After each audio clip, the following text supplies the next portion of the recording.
Another story I heard about myself. This one happened in high school. We had this teacher in high school whose kid went to our high school. His name was Mr. McNamara, and his son Jake McNamara went to our high school. He was a sophomore when I was a senior, so he was 2 years behind me.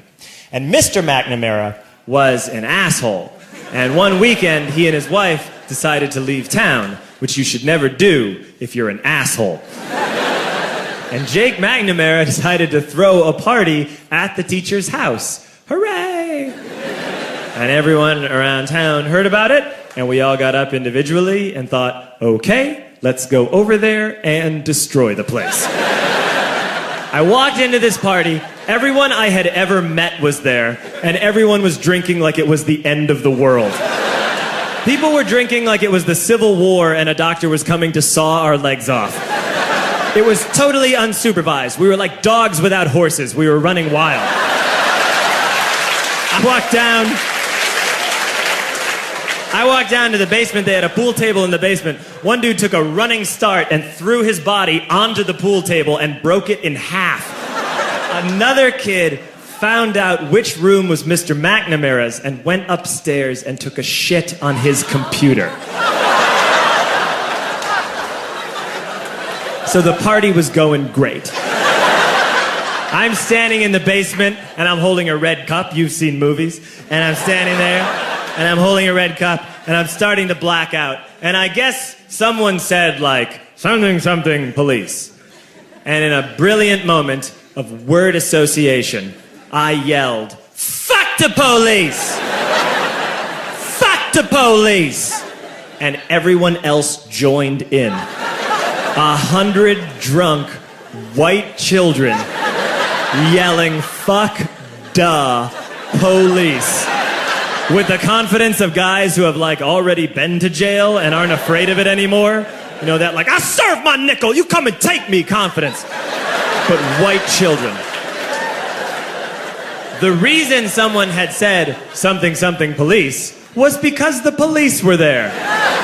So a Chicago police officer walked down the stairs and got to the bottom in the basement and looked out over a sea of drunk toddlers yelling, fuck the police, in his face.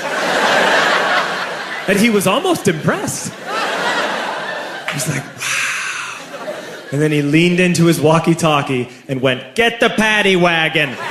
And my friend John, who is now a father, this man now has a baby, he grabbed a 40, smashed it on the ground, and yelled, scatter! And everyone ran in a different direction.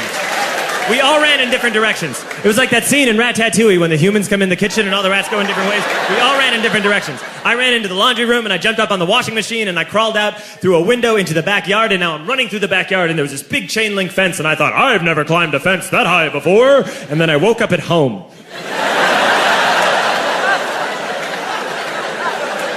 On Monday, I went to school because that's what we did back then. And I'm walking into the school building, and who do I see but Jake McNamara? And he says to me, hey, were you at my party on Saturday? And I said, no. You know, like a liar. And he said things got really out of hand. Someone broke the pool table. Someone took a shit on my dad's computer. But the worst thing, he says, the worst thing is that someone stole these old antique photos of my grandmother, and my parents are freaking out about it. And I had that thought that only blackout drunks and Steve Urkel can have.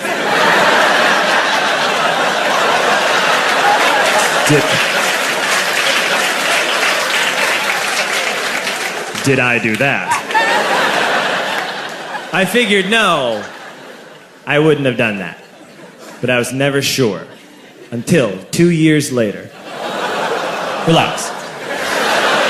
I'm playing video games with this kid named Alex that we also went to high school with. 2 years later, we've graduated by now. We're playing video games for a couple hours. And then Alex says to me, hey, come here, I want to show you something. And he takes me into his bedroom.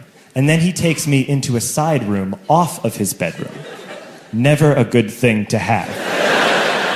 And he shows me a tiny room that is covered wall to wall in stolen antique photos from different people's parties over the years.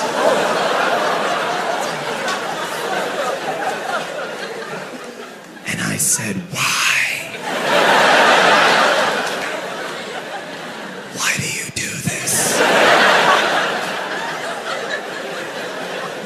And Alex said, because it's the one thing you can't replace.